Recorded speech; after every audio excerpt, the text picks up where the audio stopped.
Pranam are the lotus feet of the Divine Mother. Karunamai Ma,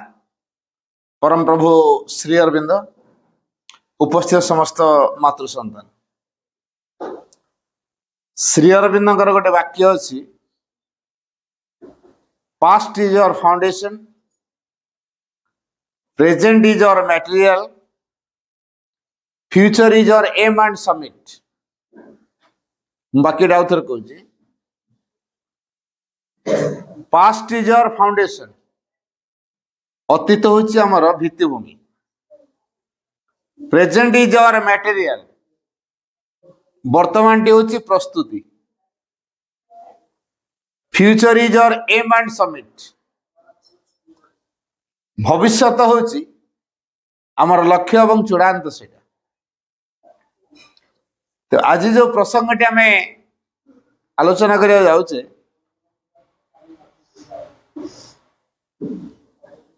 माँ से संपर्क में गोटे बाणी कहते use the fast as a preparation for the future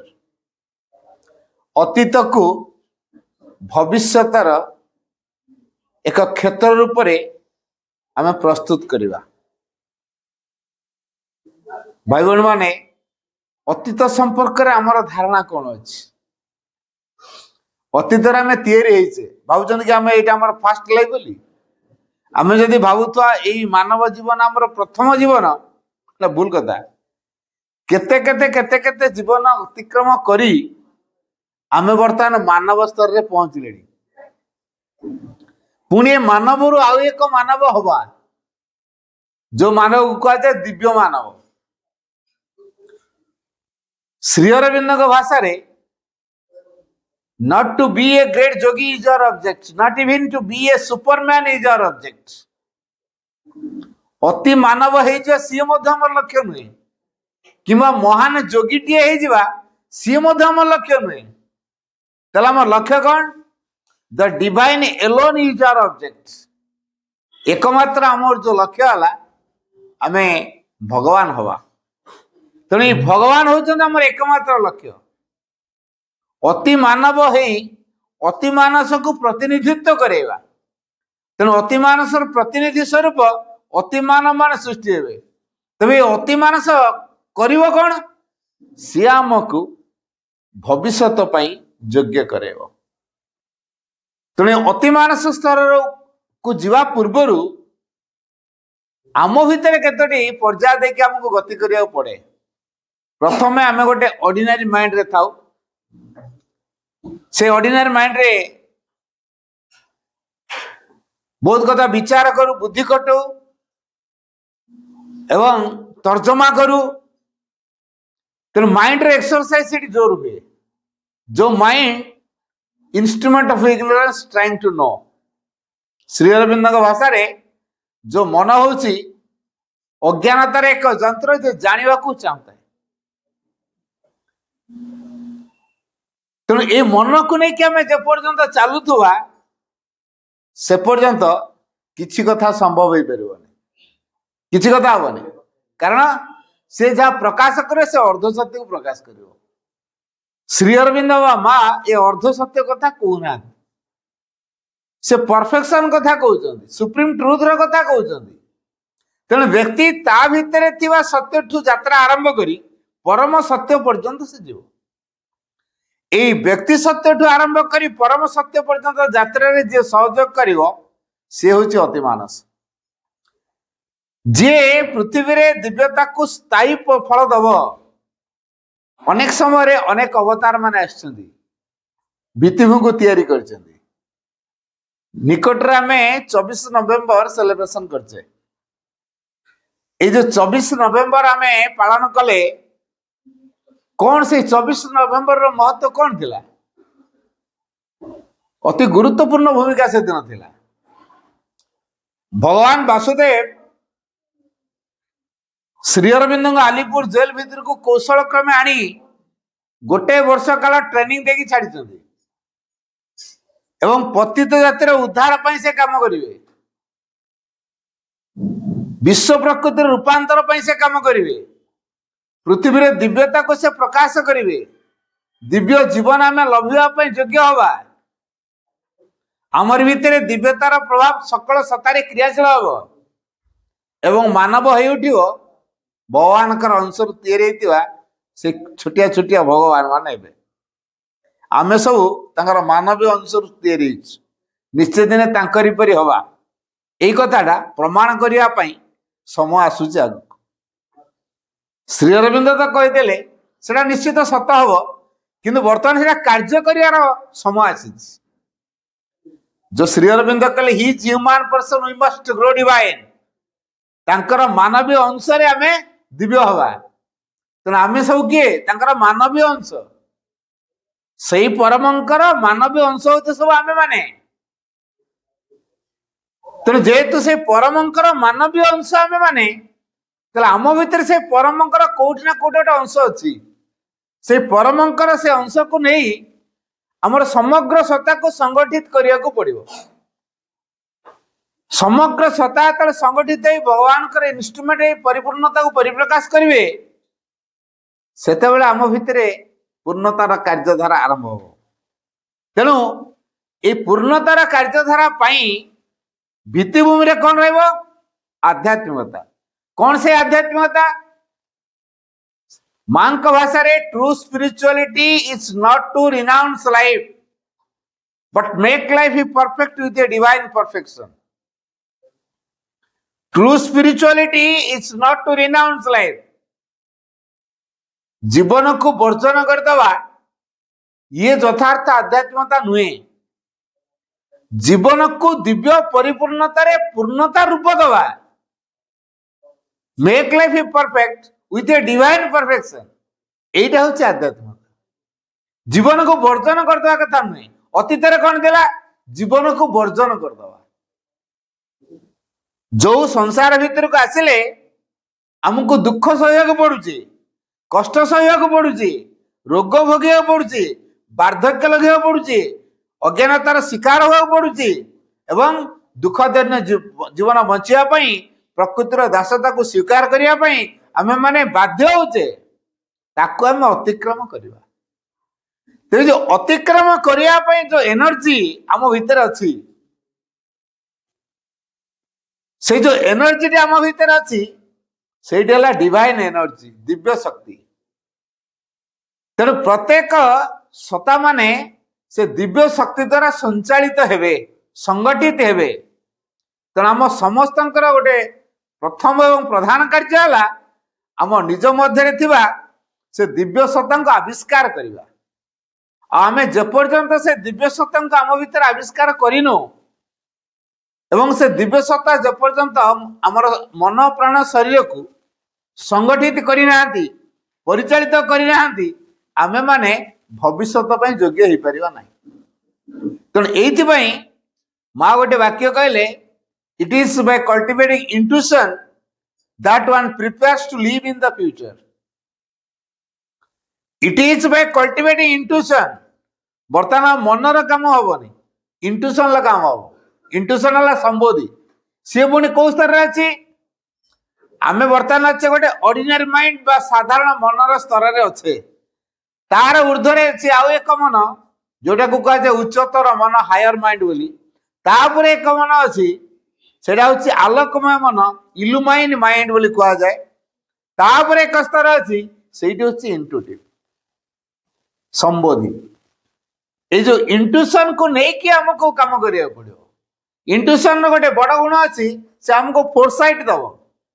आगुआ दृष्टि देव अर्थात आगु कौन हवाक जाऊँगी से जनईदब जो मैंने इंट्यूशन द्वारा परिचालित हुए से अनेक कथा कहते सुत्सिंग जो कह जाए भविष्यवाणी कहला भाया या हम वास्तव में कथाटा कार्यकारी हो जाए कारण से इंट्यूशन लोग कहते ये संबोधि बेस कले तापर आम जा ओवरमाइंड जो ओवरमाइंड कार्यधारा प्रभु श्री अरविंद श्रीकृष्ण भित्तिभूमि या तेणे जो श्रीकृष्ण होते अधिमानस ईश्वर not the supramental life the descent of a Krishna would mean the overmind godhead preparing the descent of a supermind and Ananda ये कृष्ण क्या बुझाऊँ स्पष्ट कले Shri Aurobindo, Krishna is not the supramental light. Krishna अतिमानस आलोक नुहति। द डिसेंट ऑफ कृष्ण ताले पृथ्वी पृष्ठ कृष्णकर जो अवतरण वुड मीन बुझाए कौन बुझाए कौन टाक बुझे से द प्रिपेयरिंग प्रस्तुति कथा कहार प्रस्तुति the descent of supermind and Ananda अतिमानस एवं आनंदर अवतरण पाई जो भित्तिभूमि प्रस्तुत सही काम करिया पाई श्रीकृष्ण आछंती। तेणु से फाउंडेशन पकेबे। तेणु प्रत्येक अवतार रूप में जो परम आसीचंती भिन्न भिन्न ना रे विदित होइचंती सही परम आछंती सब समय किंतु जो समय पाई जो कार्य अवतार रूप में आसी से सही काम को तुलेइचंती। तेणु भविष्यतर कार्य द्वारा परफेक्शन आमे माने महासिंह को ग्रहण कर अर्थ भविष्य प्रस्तुत हो। आश्रम जो आंतर्जातिक शिक्षा केन्द्र खोला अनेक माँ को पचारे माँ पंडिचेरी कौन स्कूल संख्या अभाव लगी आपण कौन आउ गोटे शिक्षा केन्द्र खोल आंतर्जातिक शिक्षा केन्द्र माँ तार उत्तर कहले we are here to open the doors of the future for the children who belong to the future. मु वाक्य आउ थे कहूँ माँ तार उत्तर यही कथा कहले we are here to open the doors of the future. आमे भविष्यतर द्वार खोलिया एठी अछु जो भविष्यतर द्वार एपर्यंत खोला हेनी आमे वर्तमान से भविष्यतर द्वार खोलिया अच्छु। We are here to open the doors of the future for the children who belong to the future. सही पिला मानक सकाशे जो पिला माने कि भविष्य उद्दिष्ट। तो आमे वर्तमान निजे निजको प्रश्न करिवा आमे माने से पिला मानक लिस्ट अछु तो अर्थात आमे से भविष्यतर यात्री हे परिबो तो मां श्री अरविंद को जे ग्रहण करे से भविष्यत पई तैयारी हो। अति चमत्कार गोटे कथा कहला ए कॉल आ गोटे द ग्रेस गोटे आमर निम्न आड़ू गोटे डाकरा आसो उपरू गोटे कृपा काम कर कृपा बिना किसी कथा हबनी। आश्रम को नुआ नुआ जन साधक आसता से तो साधना जीवन बची न था पक्का व्यवसाय हो जाते पक्का व्यवसायी जेहेतु इंटरनेशनल स्तर व्यवसाय करते तेणु अनुमान कर कौ प्रकार व्यवसायी से होते पंडिचेरी रहिले पंडिचेरी रही देखिले सी बीच पाखे अनेक लोक आसिक एक्सरसाइज कर वॉकिंग कर किए माने कोठी रही सहित बंधुता तैयारी कले बंधुता तैयारी कले अच्छा एठी तमे जो काम कर दरमा केते पाउछ ना आमे दरमा काम करूँ क्या काम कर आमे जीवन पूर्णता काम कर जो उद्देश्य रे हमको मानव जीवन दिखाई से उद्देश्य को फुलफिल करने आम ये साधना जीवन बचुचु कर्म रूप साधना को करुँ कर्म माध्यम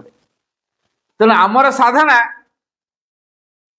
कर्म माध्यम तेणु आम पैसा ये कम करूँ बिजनेस माइंड लोक चिंता कले जदि मु एई मान को नहीं मो बिजनेस आरंभ करे ताले भल काम होता तेणु से माने केमिति आसिक सहयोग करेंगे तो तांका सहित गोटे बंधुता तैयारी कले मझिरे मझिरे पार्टी व्यवस्था कले आई मानू डाकिले कारण प्रतिदिन सकाळे भेट होउछंदी तेणु व्यवसायी जनक मझिरे मझिरे पार्टी व्यवस्था करी ए मानू डाकिले तापरे एमान पार्टी जाए जोगदेले किंतु माँ को कान को यही कथा आसला कई जने कहीदेले माँ आश्रम रही साधना जीवन बची पुणी गोटे बाहरिया लोकर पार्टी मैंने जोग दौरान ये तो आश्रम नियम उल्लंघन है कौ मान जाऊँ डाक ସାଙ୍ଗେ ସାଙ୍ଗେ ଡକା ହେଇଗଲା। ଭାବିଲେ ଆମକୁ ଆଜି ଆଶ୍ରମରୁ ଗେଟ୍ ଆଉଟ୍ କରିଦେବେ ମା, କାରଣ ଆମେ ଆଶ୍ରମ ନିୟମକୁ ଉଲ୍ଲଂଘନ କରିଦେଇଛୁ। ବାହାର ଲୋକର ପାର୍ଟିରେ ଯାଇ ଯୋଗ ଦଉଛୁ। କୌଣସି ଆଶ୍ରମ ପାର୍ଟିରେ ଯୋଗ ଦେବା କଥା ନୁହେଁ, କିନ୍ତୁ ଇଏ ଯାଇକି ଯୋଗ ଦେଇଛନ୍ତି। କଣ କରିବେ, ବର୍ତ୍ତମାନ ଛାନିଆ ହେଇଗଲେ। ଯଦି ବିଦା କରିଦେବେ ଦେବେ, ଆଉ କଣ କରିବା, ଭୁଲ ତ କରିଛୁ, ଯାହା କରିବେ ମା, ସେ ତ ଆଉ ତ ତାଙ୍କ ଉପରେ କେହି କହିବାର ନାହିଁ ନା। ଏଇଆ ଭାବି ଚୁପଚାପ ମୁଣ୍ଡ ପୋତି ମାଙ୍କ ଆଗରେ ଛିଡା ହେଲେ। ମା ପଚାରିଲେ, ଆଚ୍ଛା ତମମାନେ ସବୁ ସେ ଲୋକ ଗୋଟେ କିଏ ବାହାରେ ବିଜନେସ କରୁଛି, ଭଡା ରହିଛି, ତମେ ତାଙ୍କ ପାର୍ଟିରେ ଯାଇ ଯୋଗ ଦଉଛ? କହିଲା ଆଜ୍ଞା ମା। କେତେ ଥର ଗଲଣି? କେତେ ଥର ଗଲୁଣି। ଆଉ ତମେ ଯାଇକି ତାଙ୍କ ପାର୍ଟିରେ ଯୋଗ ଦଉଛ, ତମେ କେବେ ଆଶ୍ରମକୁ ତାକୁ ଇନଭାଇଟ କରିଛ? ରକ୍ଷା ପାଇଗଲୁ। ମା ଆଉ ଗେଟ୍ ଆଉଟ୍ କଥା କହୁନାହାନ୍ତି। ସାଧୁମାନେ ଯୋଉ ଭାବିଥିଲେ ମା ନିଶ୍ଚୟ ଆମକୁ ଗେଟ୍ ଆଉଟ୍ କରିଦେବେ ଆଶ୍ରମରୁ, ବର୍ତ୍ତମାନ ଟିକେ ଆଶ୍ୱସ୍ତି ଅନୁଭବ କଲେ। ଯାହା ହଉ ମା ଆମକୁ ବିଦା ହେବା କଥା କହୁନାହାନ୍ତି, ବରଂ ଓଲଟା କଥା କହିଲେଣି, ତମେ ଯାଇକି ତାଙ୍କ ପାର୍ଟିରେ ଯୋଗ ଦଉଛ, ତାଙ୍କୁ କେବେ ଆଶ୍ରମକୁ ଇନଭାଇଟ କରିଛ? କହିଲେ ନାଇଁ, ତମେ ଇନଭାଇଟ କର। ମା ଗୋଟେ ଅନୁମତି ପାଇଲେ ଇନଭାଇଟ କରିବା ପାଇଁ, ସେ ବ୍ୟକ୍ତିକୁ ଇନଭାଇଟ କଲେ। ଆସ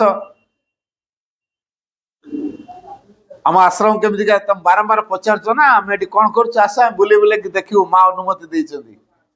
ତେଣୁ ପ୍ରଥମେ ତାଙ୍କୁ ଡାକି ଆଣିକି ଆଗ ମାଙ୍କ ପାଖରେ ପହଞ୍ଚେଇ ଦେଲେ। ସେତେବେଳେ ପ୍ରଥମେ ମାଙ୍କୁ ଦେଖି ଦେଇଛନ୍ତି, ତାଙ୍କ ଭିତରୁ ହଠାତ୍ ଆସିଲା ଓ ମଦର, ଓ ମଦର କହି ସାଷ୍ଟାଙ୍ଗ ପ୍ରଣିପାତ ହେଇଥିଲେ। ସାଷ୍ଟାଙ୍ଗ, ସାଷ୍ଟାଙ୍ଗ ଟା ବୁଝି ହଉଛି ନା, ପୁରା ଲମ୍ପ ଗୋଡ ତଳେ ହେଲା। ଓ ମଦର କହିକି ପୁରା ଗୋଡ ତଳେ ପଡିଗଲେ। ଫାର୍ଷ୍ଟ ସାଇଟ୍ ରେ ସେ ମା ବୋଲି ଯେହେତୁ କହିଦେଇଛନ୍ତି, ଯିଏ ମା କୁ ମା ବୋଲି କହିଦେଇଛି, ମାଙ୍କ ଜାଲରେ ସେ ଛନ୍ଦି ହେଇଗଲା। ଗୋଲ୍ଡେନ ଚେନ୍ ତା ବେକରେ ପଡିଗଲା। ସିଏ ଆଉ ଯେତେ ଦୂରେଇ ଗଲେ ବି ମା ଆଉ ତାକୁ ନ ଛାଡନ୍ତି। ତେଣୁ ମା ଗୋଲ୍ଡେନ ଚେନ୍ ପକେଇଦେଲେ। ତାପରେ କହିଲେ ହଉ ତାଙ୍କୁ ଟିକେ ଡିପାର୍ଟମେଣ୍ଟ ସବୁ ବୁଲେଇ ଆଣ। ତେଣୁ ଯୋଉମାନେ ସବୁ ତାଙ୍କ ପାର୍ଟିକୁ ଆସନ୍ତି, ସେମାନେ ସବୁ ଡିପାର୍ଟମେଣ୍ଟ ଦେଖେଇଲେ, ଡିପାର୍ଟମେଣ୍ଟ ଅନୁଧ୍ୟାନ କଲେ। ଏତେ ଚମତ୍କାର କାମ ହଉଛି, ପୁରା ପରଫେକ୍ଟ କାମ, ନିଖୁଣ କାମ, କାମରେ ଟିକେ ଭୁଲଭାଲ ବି ନାହିଁ। ଯେହେତୁ ମାନେ ସାଧନାଗତ ଜୀବନ ବଞ୍ଚନ୍ତି କାମ ମାଧ୍ୟମରେ, ତେଣୁ ତାଙ୍କ କାମଟା ପରଫେକ୍ଟ ହଉଛି। ବୁଲାବୁଲି କରିକି ଆସାରିବା ପରେ ମା ପଚାରିଲେ, ଡିପାର୍ଟମେଣ୍ଟ ସବୁ ବୁଲିକି ଦେଖିଲ? କହିଲେ ଆଜ୍ଞା। ମୁଁ ଶୁଣିଲି ତମେ ଘର ଭଡା ନେଇକି ରହିଛ? କହିଲେ ଆଜ୍ଞା। ଆଚ୍ଛା ଯଦି ଆମେ ତମକୁ ଘର ଦବୁ, ଆଶ୍ରମରେ ଖାଇବା ଦବୁ, ତମର ଦେହ ପା ଭଲ ମନ୍ଦ, ତମ ଲାଇଫର ରିସ୍କ ଆମେ ନବୁ? ମା ମୋଟାମୋଟି କହିଲେ ଆମେ ତମ ଲାଇଫର ରିସ୍କ ନବୁ, ତମ ରହିବା ଖାଇବା ସବୁ କଥା ଆମେ ବୁଝିବୁ, ତମେ ଏଇଠି ରହିକି କାମ କରିବ। It is an opportunity two ମି। ତାହେଲେ ଏଇଟା ତ ମୋ ପାଇଁ ଗୋଟେ ବଡ ସୁଯୋଗ, ତ ରହିବିନି କାହିଁକି, ମୁଁ ନିଶ୍ଚୟ ରହିବି। ତେଣୁ ମାଙ୍କର ଏ ପ୍ରସ୍ତାବରେ ସେ ପୂର୍ଣ୍ଣ ମାତ୍ରାରେ ଏକମତ ହେଇଗଲେ। ଯେତେବେଳେ ମାଙ୍କ ପ୍ରସ୍ତାବରେ ଏକମତ ହେଇଗଲେ, ତାପରେ ମା ତାଙ୍କୁ ଆଶ୍ରମରେ ନିୟୋଜିତ କଲେ। ଯେତେ ଏରୋନଟିକ ଇଞ୍ଜିନିୟର ବାହାରେ ବିଜନେସ କରୁଥିଲେ, ତାଙ୍କ ଏରୋନଟିକ ଇଞ୍ଜିନିୟରିଂ ବୁଦ୍ଧିକୁ ପ୍ରୟୋଗ କରି ସେ ଆଶ୍ରମରେ ଫ୍ୟାକ୍ଟ୍ରି ପତ୍ର ବନେଇବା ପାଇଁ ଚିନ୍ତା କଲେ। ସେ କହିଲେ ମା ମୁଁ ବିଜନେସ କରିବାକୁ ଚାହୁଁଛି। କଣ ବିଜନେସ କରିବ ନା, ପେପର ମିଲ୍ କରିବି, ଷ୍ଟିଲ ଫ୍ୟାକ୍ଟ୍ରି କରିବି, ଯାହା ଦେଖାହେଲା ଖାଲି ଫ୍ୟାକ୍ଟ୍ରି କରି ପକେଇବା, କିଣାକିଣି କୋଉଠି ବାହାର ହବନି, ଆମର ଏଇଠି ପ୍ରଡକ୍ଟ କରିବା, ଯାହା ଆଶ୍ରମରେ ଦରକାର ଏଇଠି ପ୍ରଡକ୍ଟ ହବ, ବାହାରୁ କିଛି କିଣାକିଣି ହବନି। ଠିକ ଅଛି କର, ବିଜନେସ କର। ମା ମୋର ତମର ଆଶୀର୍ବାଦ ଦରକାର, ଆଉ ପୁଞ୍ଜି ବି ଦରକାର, ପଇସା ନହେଲେ କୋଉଠି ବିଜନେସ ହବ। ମା ତାକୁ ଟଙ୍କାଟେ ଦେଇଥିଲେ। କେତେ ଟଙ୍କା ଦେଇଥିଲେ? ଗୋଟିଏ ଟଙ୍କା। ଏ ଗୋଟିଏ ଟଙ୍କାରେ ସେ ବିଜନେସ କରିବା ଆରମ୍ଭ କଲେ। ଆଉ ଏମିତି ଭାବରେ ତାଙ୍କର ପେପର ମିଲ୍ ଠିଆ ହେଇଗଲା, ପୁଣି ଷ୍ଟିଲ ଫ୍ୟାକ୍ଟ୍ରି ଠିଆ ହେଇଗଲା। ଲୋକ ସବୁ ଆଶ୍ଚର୍ଯ୍ୟ ହେଇଗଲେ, ଗୋଟେ ଟଙ୍କାରେ ଯଦି କି ବିଜନେସ କେମିତି କଲେ। ତାପରେ ମାଙ୍କୁ ଯାଇ ପଚାରିଲେ, ମା ଆପଣ ଯେତେବେଳେ ସେ ଅର୍ଥ ସାହାଯ୍ୟ ମାଗିଥିଲେ ବିଜନେସ କରିବା ପାଇଁ, ଆପଣ ତ କେତେ ଟଙ୍କା ଦେଇଥିଲେ? ନା ଟଙ୍କାଟେ ଦେଇଥିଲେ। ଟଙ୍କାକରେ କଣ ଏତେ ବଡ ଫ୍ୟାକ୍ଟ୍ରି ହେଇଯିବ? एभलिया पेपर मिल हो ये केमी संभव से तो कर छिड़ा कर दे पचार साधक माने पचारे अच्छा आपन तो माँ टंकाटे देले ये टंका करे पेपर मिल केमी ठिया करदेले स्टील फैक्ट्री केमी छिड़ा करदेले ये केमी संभव है साधक जनक उत्तर देले किए कहला टंकाटे तुम एटा टंकाटे कौच माँ जो मत तुम टंकाटे बोली कौचा भूल कौच it is a token of a grace तुम कौच it is a 1 rupee note तुम कौच एटा गोटे टंका नोट टे बोली नाइ it is a token of grace तुम से जोटा टंकाटे बोली कौच एटा मो पई कृपार गोटे टोकन तेणु जो कृपा सारा पृथ्वी को सृष्टि कर देछि सारा संसार को सृष्टि कर देछि समग्र सृष्टि को से प्रकाश कर देछि ताके फैक्ट्री टे करबा कौन संभव न असंभव कोडा ता पई जो कृपा रे सारा संसार तैयारी हो गला सही कृपा रे फैक्ट्री हो परबोनी आश्चर्य हो गेले तार ज्ञान रो कथा सुनी कि कॉन्फिडेंट से को एटीट्यूड रे पैसा को रखी जंदी से जो एटीट्यूड रखा है कौन रूप रे ना ये टंकाटे नुह यहाँ हूँ गोटे कृपार गोटे टोकन ये जो एटीट्यूड कौन तैयारी करला साधक बनैला मांकर परिपूर्ण जंत्र बनईदेला सी जो बिजनेस करके निज व्यवसाय करुले बर्तमान अनुभव कले मु जहा करी भगवान करी अतीतर जो अज्ञानता थिला मांकर कृपार प्रभाव रे से अतीतर ज्ञान शोधित है ज्ञान युक्त है जहाँफल बर्तमान एटीट्यूड बदली गला बर्तमान से चिंता कले आउ मो निज कि करी मु जहा करी भगवान करी जीवन बंचीबी भगवान जीवन बंचीबी कर्म करी भगवान कर्म करी आ जीवन जदि क्या गुरुत्व दि जाए केवल भगवान की गुरुत्व दिया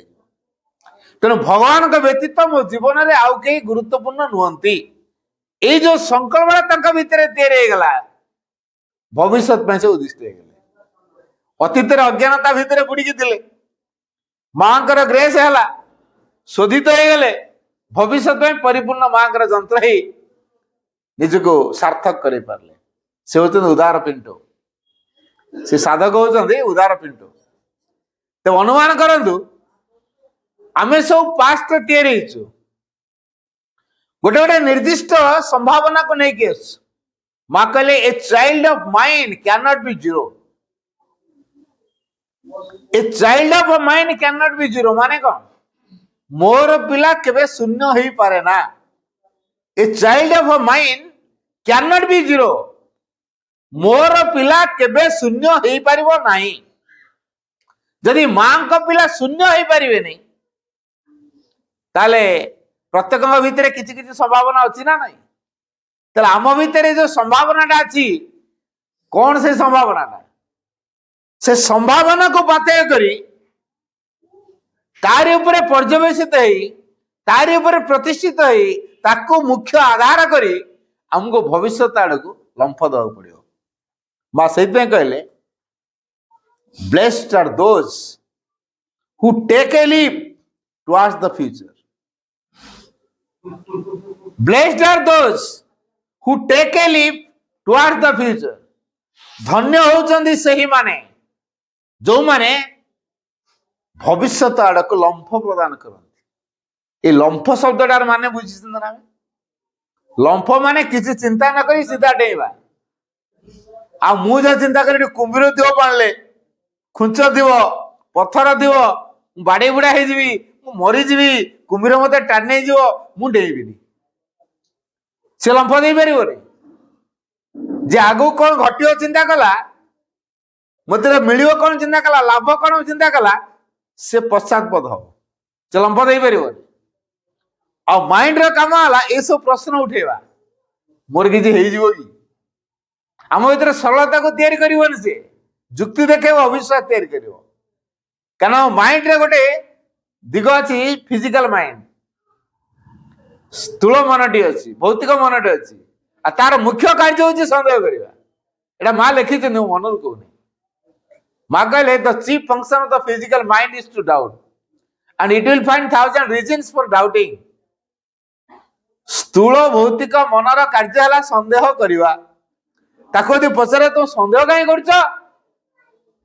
हजार कारण देखेब ये कारण पर मुझे सन्देह कर तुम तो सन्देह कर यथार्थता से प्रतिपादित कर अनेक कारण से देखेब। तेणु सरलता को आम भीतर से तैयारी करनी जदि आम मन को नहीं प्रतिष्ठित होइतिबा आम भीतर सरलता काम करिवो नहीं। तेणु मन को साइलेंट करिया पड़ो से कहई quietude of the mind is absolutely necessary for sadhana. जदि आम भविष्य में उद्दिष्ट होगा चाहूँ साधनागत जीवन बंचा चाहूँ ताले मन को संपूर्ण नीरव कर शिखा। मन आमको दिखाई कौन पाई मन को दिखाई आम भितर प्रसारतार बोध को तैयारी करने मन को दिखाई चिंता समूह को संगठित करने अवांछित चिंता को वर्जन करने मनटे दिखाई आम एकाग्र हबार सामर्थ्य को अर्जन करने मनटे दि जाए आम सर्वबृहत जे दुनिया जे सबुठ महत तांको चिंतार आने से सहयोग कर आमको ज्ञान को बहन कर आनबार इन्स्ट्रुमेंट हम निजे ज्ञान नुहे मन रखा दरकार। मन इटसेल्फ नॉट नॉलेज मनटा निजे ज्ञान नुहे किंतु इंस्ट्रुमेंट ऑफ नॉलेज हम ज्ञान को बहन कर आनबार जंत्र हो निजे ज्ञान नुहे कि मन को पचार कौन कर अरे से ज्ञान थे तो से बतेब। श्री अरविंद कहले mind is an instrument of ignorance. बर्तमान मन जो स्तर अच्छी एटा हूँ अज्ञानतार जंत्र जे कि ट्राइंग टू नो। तेज ये जो एत बड़िया कथा भगवान सृष्टि पश्चात किसी कारण अच्छे ना ना पश्चात रहस्य अच्छी मुझे संक्षेप कहीदे गोटे कथा मन रखा this world was not built with random bricks of chance. ये जो पृथ्वीटा हापा जल्ले गोटे टेका फोपाड़ देले भांगी खंड खंड हो गला पृथ्वी तैयारी बेले कि रैंडमली तैयारी नहीं मन रखा दरकार। आम बर्तमान जो पृथ्वी रोचे ए पृथ्वीटा होका हो जाए दिव्य भाव दिव्य योजना ए पृथ्वी तैयारी कराई डिवाइन प्लान रही डिवाइनली मेड है दिव्य योजना रही। तेज जो दिव्य योजना माने कौन आम ता सिक्रेटा बुझीनु बोली आम कुछ पास सहित आम संपर्क नहीं। परम प्रभु निजे कृपा करिकी सबुरी भितर प्रकाश पाइबा मां को निर्देश देले मां जगत तैयारी कले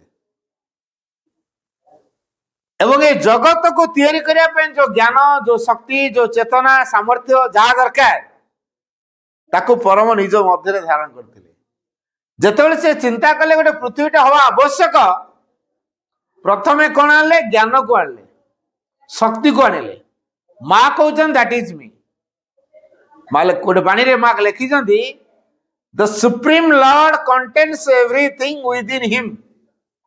परम प्रभु निज मध्य सबु किछि को धारण करिकी रही सबु किछि को को कथाटा परम भीतर नहीं आमे भगवान भीतर ना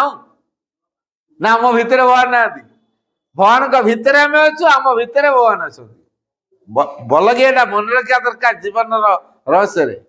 आमे क्या भीतर अच्छु भगवान भीतर अच्छु पुणी आम भीतर किए अच्छा आम भीतर भगवान अच्छा केमिति एमती हो पारे आमे भगवान का भीतर पुणी भगवान आम भीतर ये जो जीवन रहस्य ये कराई ताकू बुझीवा दरकार। तेणु परम निज मत सबु किछि को धारण कर रही the knowledge of the world and the power to make it and the world तीन टा कथा पृथ्वी अच्छी पृथ्वीर ज्ञान अच्छी पृथ्वीर जो शक्ति पृथ्वी को निर्माण करने जो शक्ति सी अच्छी when he decided that there should be a world परम जेते चिंता कले गोटे पृथ्वीटा हवा आवश्यक there should be a world first brought forth the knowledge of the world and the power to make it. प्रथमे आगो कौन आगला कौन आगो कौन आला the knowledge of the world and the power to make it. पृथ्वीर ज्ञान को एवं पृथ्वीर शक्ति को ये जो ज्ञान एवं शक्ति पृथ्वी पे जोड़ा आवश्यक माँ कहते दैट इज मी. तेणु पृथ्वी को परिचालन करने जो ज्ञान पृथ्वी को तैयारी करने जो शक्ति ए ज्ञान और शक्ति ए दीटा जाक हूँ निज माँ माँ कहले दैट इज मी से हूँ. Then he commanded me to make the world. माँ कहते से मत आदेश देले पृथ्वी को तैयारी करने. तेणु ए पृथ्वी तैयारी करने माँ परम पाखर निर्देश पाई. तेणु ये पृथ्वी तैयारी तब ए अनुमान करतु आमर पृथ्वीटा हो हुका आमर पृथ्वी हो हुका जाए ना जेहेतु आमर पृथ्वीटा हो हुका जाए नहीं माँ को निर्देश दिखाई माँ ताको तैयारी कर दिव्य भाव तैयारी थो ना ना तेणु दिव्य भाव तैयारी थो जदि दिव्य भाव पृथ्वी आम सब अच्छे आम भर अदिव्यता प्रकाश पाँच कहीं तार कारण हूँ पृथ्वीर मूल जो निश्चेतना अच्छी अचेतना अच्छी माँ तारी भीतर को प्रवेश कर कृपा करके प्रवेश कर जोड़ी माँ निजे निश्चेतना मध्य को कृपा करके प्रवेश कर तारी भीतर धीरे धीरे विवर्तित है गोटे गोटे सत्ता बाहर. हठात आम मानव हेनु हठात मनर प्रतिनिधि मानव आम हेनु. प्रथमे कौन प्रकाश पाई जड़ ये जो जड़ पृथ्वी बोली आम जोड़ा कहते जो स्थाणु जहाँ भीतर स्पंदन नहीं गतिशील जी नुहे आम जड़ कहचे ना जैसे जड़टा न था आम कौटू आसता माँ निजे निश्चेतना भीतर को प्रवेश कर कृपा करके इनवल्यूशन निवर्तन है ये जो निवर्तित हेले जो निवर्तित सत्ता जे कि निश्चेतना भीतर बुड़ीकी रहिले से धीरे धीरे धीरे धीरे प्रभाव को विस्तार कर गोटे गोटे प्रकाश कले. मंजी भितर जमी गचर संभावना थाए गछटा कौटी मंजी भितर ऑपरेशन कर बाहर मंजी को ऑपरेशन गच बाहर आंब कोईलीटा को बाहर करेंगे देखा कौटी आंब गच बाहर तेना आंब कोईली को जब आम काटी काटिका काटी काटिका टिक टिक पर्यटन नवा गच बाहर कि आंब गच आंब गच बाहर कि आंब कोईलू दिन गच बाहर ना कोटा ना ना निश्चेतना भितर को हाँ माँ प्रवेश कले नहीं बाहर नथिला निश्चेतना हम जोड़ा कहचे निश्चेतना माने कौन निश्चेतना माने नुह चेतना नुहे चेतना नहीं नुहे कॉन्शियसनेस इन डीप स्लीप. माँ जो चेतना सुप्त अवस्था अच्छी ये जो सुप्त चेतना को निश्चेतना बोली कह जाए माने न अचेतना जो चेतना नहीं सुप्त को जागृत कराई माँ प्रवेश करके भीतर जागृत कर चेतना को आग ना माँ कहले since the beginning of the earth whenever and wherever there was the possibility of manifesting a ray of consciousness I was there. जोटी गोटे चेतना रश्मि होबार संभावना देखा देइछि एवं जेते बेले देखा देइछि माँ कहउछंती से चेतना अभिव्यक्तिर संभावना जोटी एवं जेते बेले देखा देइछि मु सेठी अछि. तेणु चेतना जोटी माँ सेठी. तेणु जो निश्चेतना माने नुहे चेतना नहीं निश्चेतनार अर्थ है चेतनार गभीर सुप्त अवस्था ये सुप्त अवस्था को माँ जागृत करने भीतर प्रवेश कर चेतना अच्छी कि सुप्त अवस्था अच्छी सुप्त को जागृत करने माँ ता भीतर प्रवेश कर जहाँफल से चेतनार प्रभाव धीरे धीरे धीरे धीरे क्रियाशील हम. तेणु चेतना को लेकिन आम धीरे धीरे परिवर्तित हवा. तेणु प्रथम परिप्रकाश है जड़ता. ये जो जड़ पृथ्वी बोली आम जोटा कहचे ये जड़ पृथ्वी बोली आम जहाँ भाविले तारी भितर आम जन्म नेले तारी भितर माँ रही. तेणु जो निश्चेतना भितर आम मानकर उद्भव होती क्या प्रभाव रही चेतनार प्रभाव एई निश्चेतना भितर चेतना को किए जागृत करैछन्ती ना डिवाइन मदर केमी जागृत करैछन्ती ता मध्य को अनुप्रवेश करिकी कहीं ना परम चाहूचंती जहा तैयारी हबो तारी भितर से संगुप्त होइक रहबे तापर धीरे धीरे धीरे धीरे परिप्रकाश हेबे तेणु जड़े भगवान है रे ना आगुरी अतीत कौन थिला भगवान तो जड़े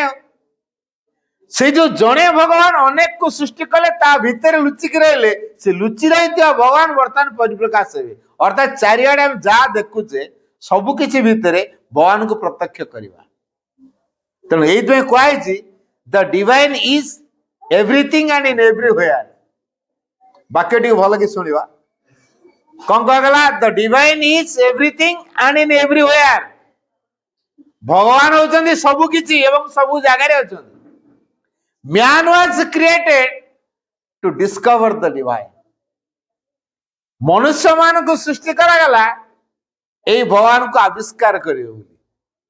कहीं ताकू गोटे सामर्थ्य दिए जो सी आविष्कार करि परियो मन पर्यंत आसिले तार प्रतिनिधित्व करियो मानव मानव भितर गोटे नुआ जिनस रखा हबो ताकू से पाथेय करी ता भितर थे भगवान से आविष्कार करियो तेणु ये जो लीला यहाँ कहे प्ले विवर्तनगत धारा रे जो परिवर्तित हे मानव स्तर आसीचु यहाँ हूँ गोटे प्ले यहाँ हूँ लीला तेणु भगवान को लीला को आम मानव स्तर रे रही मानव चेतना रही सहजे बुझी पारिबा नाही तेणु ए दृष्टि माँ को चेतना सहित एकाकार हेले आमे जानी पारिबा केमिति हम सृष्टि आरंभ रु थिले वर्तमान अछंती भविष्य रहिबा अर्थात आमे केमिति इमोर्टाल किंतु आमे वर्तमान कहूचे आमे दिन मोर्टाल आमे अछु काली के नथिबु ए रक्त मांस गढ़ा शरीर दिन विनष्ट हो जिवो जड़ उपादान तैयारी होती सर दिन विनष्ट हो जिवो निश्चित जहाँ जड़ रे तैयारी तार स्थायित्व नहीं तार गोटे निश्चित भाव एक्सपायरी डेट रहिबो जोड़ा जड़ रु तैयारी जेते बड़ा जिनसटा हो जड़ू तैयारी होता जिनसर निश्चित एक्सपायरी रहिबो जहाँ ही पचे से भांगिबो चूरमार हबो निश्चित विखंडित हबो किंतु ए जो जड़ भितर गोटे नुआ जिनस अछि सेटा होछि चेतना तो जड़ भितर जो चेतना अछि उपरु मां कर प्रभाव आसिले ता भितर से जड़ भितर चेतना टी जागृत हबो मां तेणु प्रवेश करछन तेणु जड़ भितर जो चेतना को जागृत करे परिप्रकाश करेवा तेणु जड़ भितर प्रथम प्रवेश करवा पुणी जड़ भितर मां कर प्रभाव को कार्यकारी करेवा पुणी जड़ भितर धीरे धीरे प्रकाशित हवा ये जो कार्यधारा किए करूचंदी मांकर बाह्यतम क्रियाशील शक्ति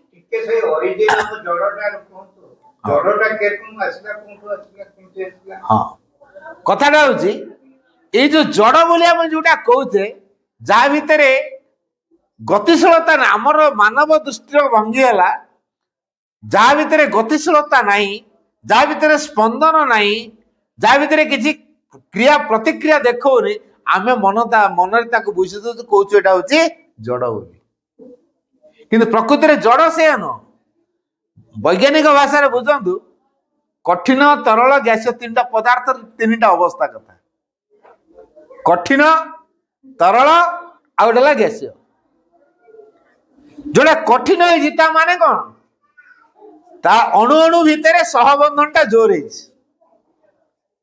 अणु अणु भितर जो बंधन टा सेटा मजबूत है तेणु से कठिन हो भितर गैप रहिले तरल हो गला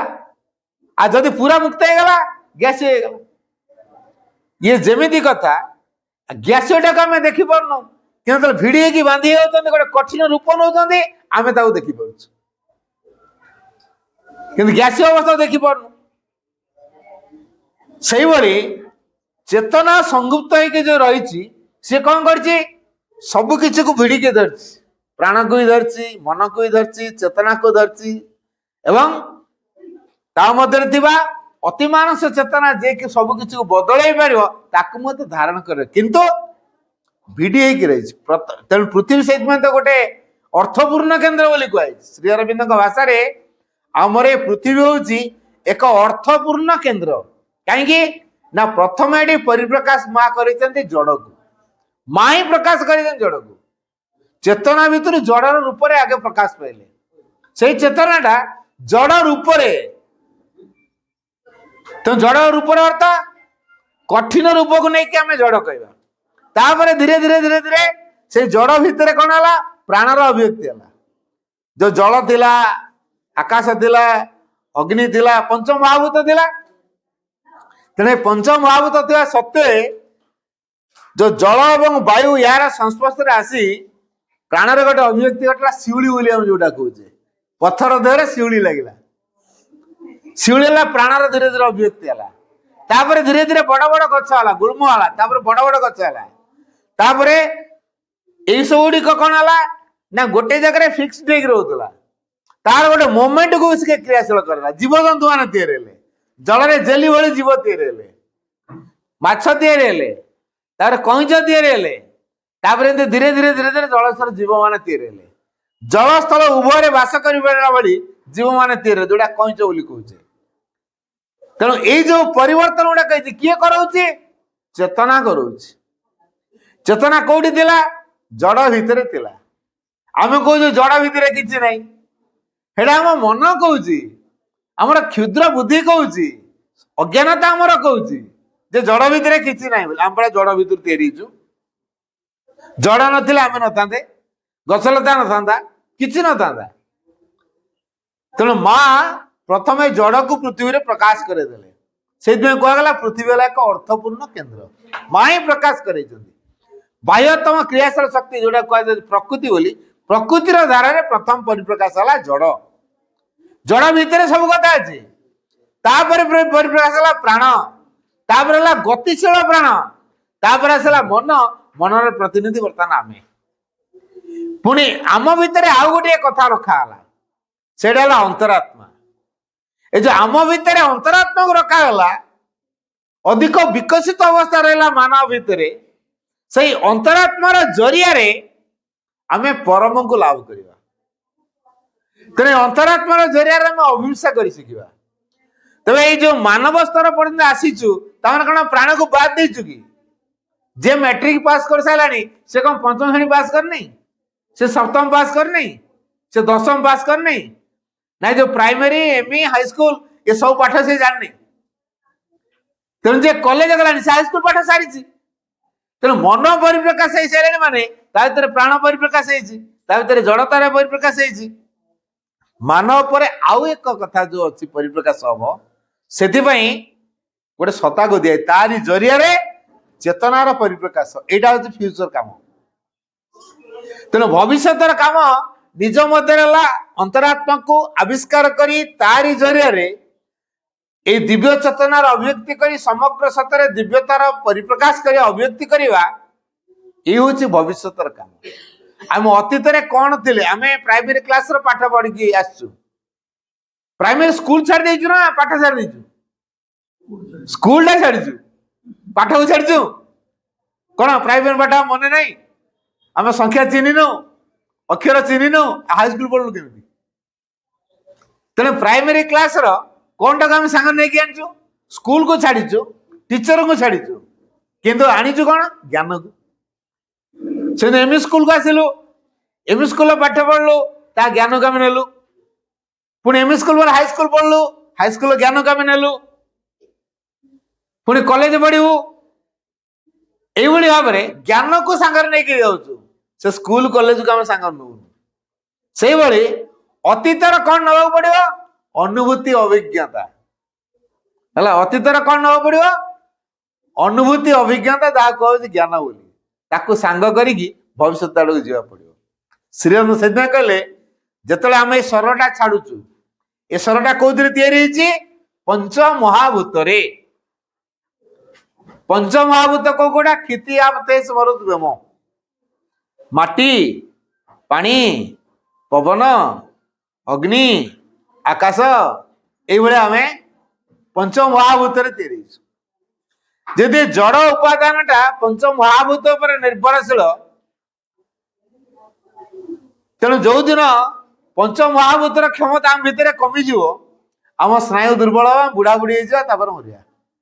यहाँ कह डेथ ताने बेदरा कौन जो कोष गुड़िक आम भर तैयारी पंच महाभूत जो स्नायुविक शक्ति आम बलशाली होइचु मु कहली ना जहाँ जड़ रु तैयारी तार गोटे एक्सपायरी रही जो स्नायु गुड़िक द्वारा आम बलशाली होइचु जड़ उपादान जेहेतु से तैयारी तार एक्सपायरी आस स्नायु जो निष्क्रिय हो बॉडी आ सचल हम नहीं अचल होपर आम कहल तार मृत्यु होगा कार मृत्यु है शरीर विनष्ट है ना लोकर मृत्यु है शरीर विनष्ट है आम ना देदेलु मृत्यु बोली तो जो शरीर टा अनुभूति अर्जन करने उपयुक्त है नहीं चैत्य सहित तार डिसीजन नाला ए शरीर को छाड़ी आ गोटे शरीर ग्रहण करी जिते आम शरीर छाड़ुचु जो मन विश्व मन स्तर आसी से विश्व मन स्तर को जाए जो प्राण विश्व प्राण स्तर आसी से विश्व प्राण स्तर को जाए एवं जो शरीर पंच महाभूत तैयारी होता सी पंच महाभूत लीन हो जाए पृथ्वी जड़ पदार्थ सहित लीन हो जाए बाकी अंतरात्माटा से चैत्य जगत को जाए सेठी दाई देखे मु केते केते अनुभूति अर्जन कलिनी भविष्यतर मोर अनुभूति कौन अर्जन करियार अछि से भविष्यतर अनुभूति अर्जन करिया पई मते को कोडिको सहयोग करियो मु ताकू ही सांग करिके नेबी कॉलेज रे पढ़ला परे सब बाछुचंदी मु डाक्टर है कि इंजीनियर तार साइंस पढ़ी ना आर्ट्स पढ़ी ना कॉमर्स पढ़ी हम सब बाछुचु आर्ट्स साइंस कॉमर्स कहीं जे कॉमर्स पढ़ुची से को मु बैंक चाकरी करी अकाउंट कथा बुझी जे का मु गोटे टीचर है तार आर्ट्स पढ़े चलो साइंस पढ़ले चलो जे का मु डॉक्टर है इंजीनियर है तार से निहाती साइंस पढ़ियो आगो कौन हम से अनुसार पाठ बाछुची कि नहीं ठीक से भाई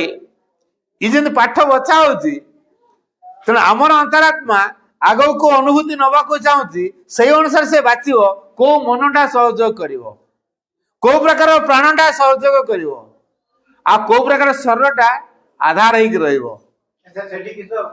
मन गुड़ा आइडेंटिटी निजर अस्तित्व रखिथिबे ना जतले से छाड़ी दिए समुद्र रे पानी मिसला फिर मिसजिबे ना ना विश्व मनस्तर मिसी जाती मिसी जाती किंति सेठी गोटा गोटा नथिले ये बाछिबे किंति ना चैत्य सत्तार दृष्टि अछि चैत्य सत्तार दृष्टि अछि से जानि परियो को प्रकार अनुभूति नवा पई को प्रकार मन आवश्यक चैत्य दृष्टि अछि चैत्य ज्ञान युक्त प्रभाव रे काम करे आम मन अज्ञानतार काम करियो किंतु चैत्य सत्ता ता ज्ञान दृष्टि जानिबो को मन को नेबी ना मन गोटे स्तर रे रहिला आज्ञा से मनटारो कोन सेटा गुरु गणना करी हबो ताकू से ना ना ना ना देखो आमे गुड़ाई जिनस रखीचु टीचिंग एरिया में बहुत रखीचु मु ना पेंटिंग टे करबी जो कलर टा मोर मारिबी सबुडा थाउ ना मोर नाली कलर टा मारियार अछि पिंक कलर टा मारियार अछि मु सेइटा कल बाची सब कलर थाउ मोर जोटा आवश्यक मु सेटा दर मु सुआर थंटटा बनै पेंटिंग रे मु सुआर थंट बनै मु नाली कलर टा मारी बहुत प्रकार कलर एट थुआ है जेते कलर थुआ है कौन मोर कोटा आवश्यक अछि मोर नाली कलर टा मारी मो नाली तुली धरी नाली रंग धरी मारली मन गोटे सिंगल किंति हेति सिंगल ने मन जगत रहिति ना से मन सेटा आनिबो पुळे आनिबो ना गोटे आनिबो जति के आवश्यक बरा से तो सिन कले प्राक्तन कर्म रे सेति की ग्रहण करे पुळे आनिले तो बाची हेबोनी ना एडी पूरा वाक्यटा सरी नहीं एडी श्री अरविंद कले प्राक्तन कर्म रे सेति की ग्रहण करे जति की तार नूतन जीवन रो भविष्यत अभिज्ञता पाई प्रयोजन चैत्य सत्ता प्राक्तन माने पुरातन कर्म अतीतर है अतीत जो कर्म सब करी से तार जो अनुभूति से नहीं अभिज्ञता सब नहीं भविष्यत अभिज्ञता को कोड़ी केते साहाय्य कर जहाँ साहाय्य कर ही केवल से ग्रहण कर रिपीटेशन कर नुआ अनुभूति नापी नुआ विकास करने जितटा सहयोगी हम केवल से से ग्रहण कर मुझे हाईस्कल पढ़ी सारे मुझे आउ गोटे जगह जी कॉलेज पढ़ी आउ गोटे गले मुझे हाईस्कल पढ़ी नहीं कॉलेज पढ़ा आरंभ करी मो गाँव में सप्तम पर्यंत अच्छी मुझे सप्तम श्रेणी पाठ पढ़ी मो गाँव में हाईस्कल ना बोली मो पाठ पढ़ार कौन मुझे डोरी बांधदेवी मु अलग को गाँव को जी से हाईस्कल पाठ पढ़ी से पाठ पढ़ी आडमिशन कौट करी ଏଠି ଯେହେତୁ ସପ୍ତମ ପଦ ସାରି ସାରିଛି ସେଠି ଗଲେ ଅଷ୍ଟମରେ ନାଁ ଲେଖେଇବି ଆଉ ଥରେ ଏଠି ମୂଳରୁ ସପ୍ତମ ପଢିବିନି ଠିକ ସେଇଭଳି ମୋର ବିକାଶ କେତେ ଦୂର ପର୍ଯ୍ୟନ୍ତ ହେଇଛି ଚୈତ୍ୟ ସପ୍ତାହ ଦେଖେ ତାର ବିକାଶରେ କେତେ ଦୂର ପର୍ଯ୍ୟନ୍ତ ଆସିଲାଣି ସେ ଆଉ କୋଉ ପ୍ରକାର ଅନୁଭୂତି ନବାକୁ ଚାହୁଁଛି ସେଇ ଅନୁଭୂତି ଦବାରେ କୋଉ ମନଟା ସହଯୋଗ କରିବ କୋଉ ପ୍ରାଣଟା ସହଯୋଗ କରିବ କୋଉ ସ୍ୱରଟା ଆଧାର ହେଇକି ରହିବ ପୁଣି ସ୍ୱରଟା କୋଉଠି ଆଧାର କେମିତି ତିଆରି ହବ ମାତୃ ଗର୍ଭକୁ ବି ବାଛିବ କୋଉ ପରିବେଶ ବିକାଶଟା ହବ ସେ ପରିବେଶକୁ ବାଛିବ ତାର ପ୍ୟାରେଣ୍ଟସ କିଏ ହେବେ ତାକୁ ମଧ୍ୟ ବାଛିବ ଚୈତ୍ୟ ଜଗତରୁ ଥାକି ସେ ସବୁ ବାଛେ ବାଛିବା ପରେ ତାପରେ ସେ ମାତୃ ଗର୍ଭରେ ସେ ଡିସେଣ୍ଡ করে ସ୍ଥାନ ପାଏ ତାପରେ ସେ ଭୂପୃଷ୍ଠକୁ ଆସେ ତେଣୁ ଏଇ ଯୋଉ ରହସ୍ୟଟି ଅଛି ଆମର ପାଷ୍ଟରୁ ଏପର୍ଯ୍ୟନ୍ତ ହେଇ ହେଇ ଆସିଛି ତେଣୁ ଅତୀତକୁ ଆମେ ଭିତ୍ତିଭୂମି କରିଛୁ ତାକୁ ଆମେ ଛାଡୁନୁ এইটা প্রায় রহস্যটা আনসলভ ইন ইন্ডিয়ান ফিলোসফি ଆଜ୍ଞା ଆଜ୍ଞା ইয়েট ଆଜ୍ଞା ଆଜ୍ଞା ଆଜ୍ଞା କାରଣ ଯୋଗିକ କନସିୟସନେସ ରେ ବଞ୍ଚିଲେ ସେଟା ରିଅଲାଇଜ ରେ ଆସିବ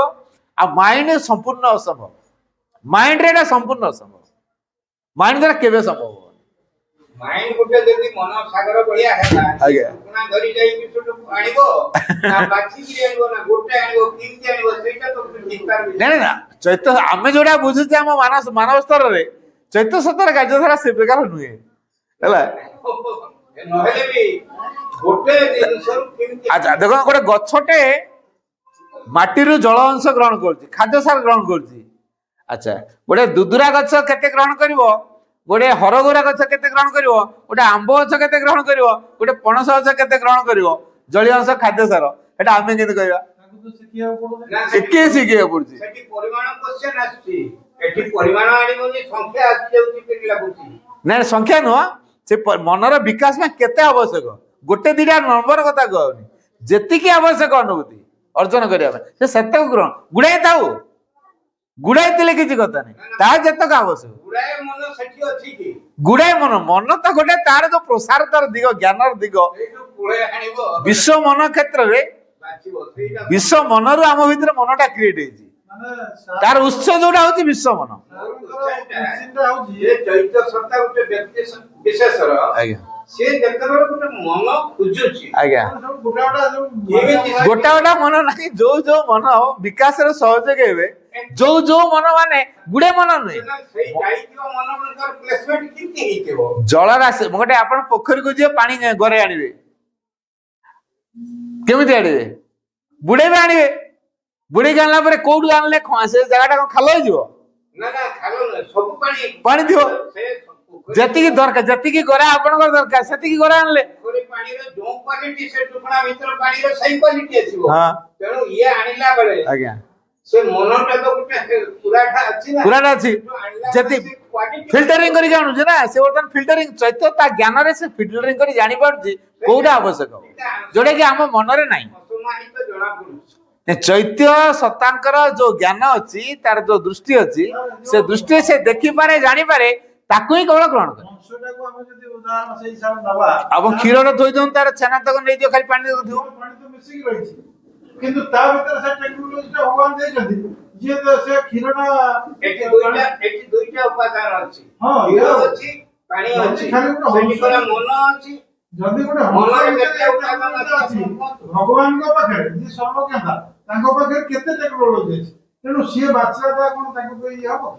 ଚୈତ୍ୟ ସତ୍ତାଙ୍କର ଯଥାର୍ଥ ଜ୍ଞାନ ଅଛି ଯଥାର୍ଥ ଦୃଷ୍ଟିକୋଣ ଅଛି ସେ ଜାଣିପାରନ୍ତି କୋଉଟା ତାକୁ ଆବଶ୍ୟକ ହବ ସହଯୋଗ କରିବ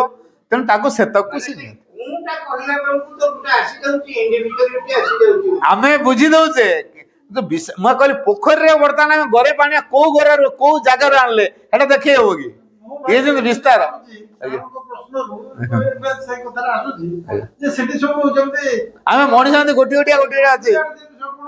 ଥାକେ ରଖିଥାନ୍ତି ଯୋଉ ଲୁଗା ଦୋକାନୀ ହଁ। ଏଇଟା ହଉଛି 200 ଏଇଟା 300 ଏଇଟା 500 ଏଇଟା 1000 ଉପରକୁ ଏଇଟା 2000 ନା, ସେମିତି ଗୋଟେ ସେଠି ଥିବ ଆଉ ଟିକେ ତା ଉପରେ ଗବେଷଣା ଦରକାର ଆଜ୍ଞା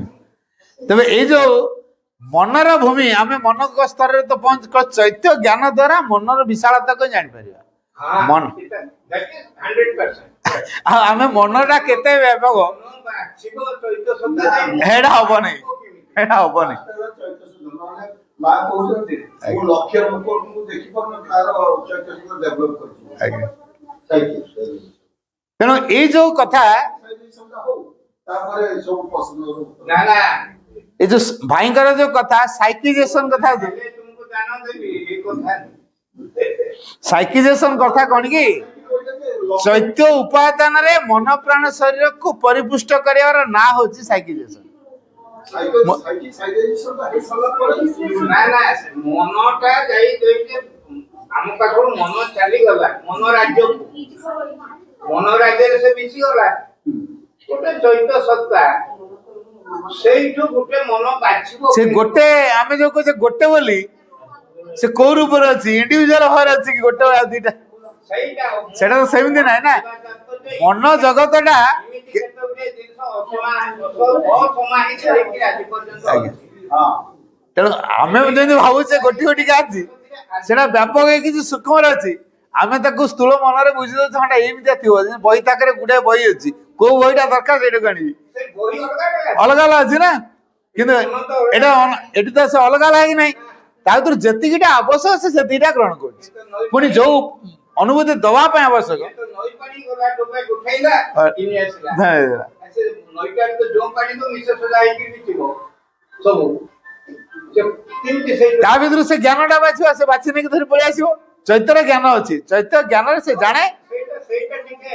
ଆଜ୍ଞା ମୋର ଚିନ୍ତା କରନ୍ତୁ ଆଜ୍ଞା ଅଧିକ ନାଇଁ ଚୈତ୍ୟ ଜ୍ଞାନରେ ସେ ଦେଖେ ଚୈତ୍ୟ ଜ୍ଞାନରେ ସେ ଦେଖେ ଏବଂ ଯୋଉଠି ତାକୁ ସହଯୋଗ କରିପାରିବ ଭବିଷ୍ୟତ ଉପଲବ୍ଧି ପାଇଁ ତାକୁ ହିଁ ସବୁବେଳେ ସେ ଗ୍ରହଣ କରେ। ତାପରେ ଏଇ ଯୋଉ ପ୍ରାକ୍ତନ କର୍ମର ସେଥିପାଇଁ କୁହାଯାଇଛି ପ୍ରାକ୍ତନ କର୍ମର ସେତିକି ଗ୍ରହଣ କରେ ଯେତିକି ତାର ନୂତନ ଜୀବନର ଭବିଷ୍ୟତ ଅଭିଜ୍ଞତା ପାଇଁ ପ୍ରୟୋଜନ। ଏଇ କଥାଟା ଶ୍ରୀ ଅରବିନ୍ଦ ସ୍ପଷ୍ଟ କଲେ। ତେଣୁ ଆମେ ଯୋଉ ପାଷ୍ଟରେ ଯୋଉ ପ୍ରକାର ଜୀବନ ବଞ୍ଚୁଥିଲେ ବର୍ତ୍ତମାନ ଭବିଷ୍ୟତ ଅନୁଭୂତି ପାଇଁ ଆମ ଚୈତ୍ୟ ସତ୍ତା ଯୋଉ ଯୋଉ ସବଷ୍ଟାନ୍ସ ବା ଉପାଦାନକୁ ଗ୍ରହଣ କରୁଛି ଯାହାକୁ ମୌଳିକ ଉପାଦାନ ରୂପେ ସେ ବ୍ୟବହାର କରୁଛି ତାକୁ କେବଳ ଚୈତ୍ୟ ସତ୍ତା ହିଁ ପ୍ରପରଲି ଗାଇଡ କରିପାରିବ ସାମଞ୍ଜସ୍ୟ ବିଧାନ କରିପାରିବ ତାକୁ ସଂଗଠିତ କରିପାରିବ ଏବଂ ତାରି ଉପାଦାନ ଦ୍ୱାରା ସେମାନଙ୍କୁ ପରିପୁଷ୍ଟ କରିପାରିବ ଯୋଉଟା ମନ ପ୍ରାଣ ଶରୀର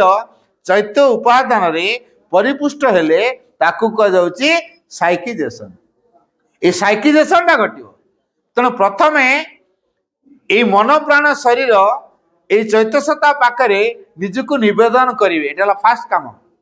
ଦ୍ୱିତୀୟ କାମ ହେଲା ଚୈତ୍ୟ ସତ୍ତାର ଅଭିପ୍ସା ଦ୍ୱାରା ସେ ପରମଙ୍କ ପାଖକୁ ଆସେଣ୍ଡିଂ ପ୍ରୋସେସରେ ଯିବ। ଏଇଟା କହୁଛି ଆଧ୍ୟାତ୍ମିକତା ଯୋଉ ପରମ ଚେତନାର ଭୂମିରେ ନିଜର ପରିଚୟକୁ ସେ ଲାଭ କରିବ କାରଣ ସେଇ ପରମ ଚେତନାର ଗୋଟାଏ ଧାରା ଦେଶ କାଳ ମଧ୍ୟକୁ ନିକ୍ଷିପ୍ତ ହେଇଥିଲା ଯାହା ବ୍ୟକ୍ତି ଜୀବନକୁ ନିୟମନ କରୁଥିଲା ଯାହା ବ୍ୟକ୍ତି ଜୀବନର ଅସଲ ସତ୍ୟ ହେଇକି ରହିଥିଲା ତାକୁ କୁହାଯାଉଥିଲା ଅନ୍ତରାତ୍ମା ବା ଚୈତ୍ୟ ସତ୍ତା। ବର୍ତ୍ତମାନ ସେଇ ଯୋଉ ଚୈତ୍ୟ ସତ୍ତାର ଜରିଆରେ ସେ ପରମ ଚେତନାର ଭୂମିକୁ ଉତ୍ତରଣ କରିବ ଅଭିପ୍ସା ଦ୍ୱାରା ସେଇଟା କୁହାଗଲା ଆଧ୍ୟାତ୍ମିକତା। ଖାଲି ସେତକରେ ଯାତ୍ରା ସରିଯାଇନି ଜୀବନର ତାପରେ ପରମ ଚେତନାର ଭୂମିରୁ ସକଳ ସତ୍ତା ପାଇଁ ପୂର୍ଣ୍ଣତା ଲାଭ ନିମିତ୍ତ ଦିବ୍ୟ ଉପାଦାନକୁ ସେ ବହନ କରି ଆଣିବ ଏଇଟା କୁହାଯାଉଛି ଡିସେଣ୍ଡ। ତେଣୁ ଗୋଟେ ହେଲା ଆସେଣ୍ଡ ପ୍ରୋସେସ ଆଉ ଗୋଟେ ହେଲା ଡିସେଣ୍ଡିଂ ପ୍ରୋସେସ ଆଉ ଗୋଟେ ହେଲା ୟୁନିୟନ ମନ ପ୍ରାଣ ଶରୀରକୁ ଅନ୍ତରାତ୍ମା ସହିତ ୟୁନିୟନ করে একত্রী କରିବା ଏଟା ହେଲା ଫାର୍ଷ୍ଟ ଷ୍ଟେପ। ଚୈତ୍ୟ ସତ୍ତାର ପ୍ରଭାବରେ ଆସେଣ୍ଡିଂ ପ୍ରୋସେସରେ ବା ଉଦାହରଣ ପ୍ରୋସେସରେ ପରମ ଚେତନାର ଭୂମିକୁ ଉତ୍ତରଣ କରିବା ଇଏ ହେଲା ସେକେଣ୍ଡ ପ୍ରୋସେସ। ଥାର୍ଡ ପ୍ରୋସେସ ହେଲା ପରମ ଚେତନାର ଭୂମିରୁ ସକଳ ଦିବ୍ୟ ପ୍ରଭାବକୁ ଅଭିସାର ପ୍ରଭାବରେ ଅବତରଣା କରାଇବା ସେଥିପାଇଁ କୁହାଯାଇଛି ଆବାହନ ଆଉ ଗୋଟେ ହେଲା ଆବାହନ କରିବା ଅର୍ଥ ଦିବ୍ୟଜନଙ୍କ କୃପାକୁ ଆମେ ଆବାହନ କରିବା ଡାକିବା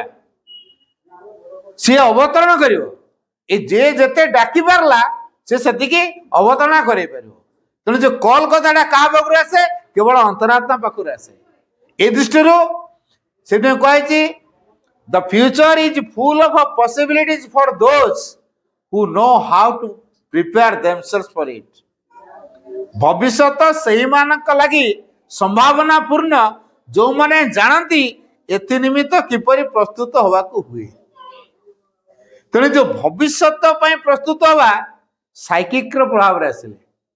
ସାଇକିକକୁ ବାଦ ଦେଇକି ଆମେ ଭବିଷ୍ୟତ ପାଇଁ ପ୍ରସ୍ତୁତ ହେଇପାରିବା ନାହିଁ। ଚୈତ୍ୟ ଆଲୋକରେ ମନ ପ୍ରାଣ ଶରୀରକୁ ଆଲୋକିତ କରାଇବା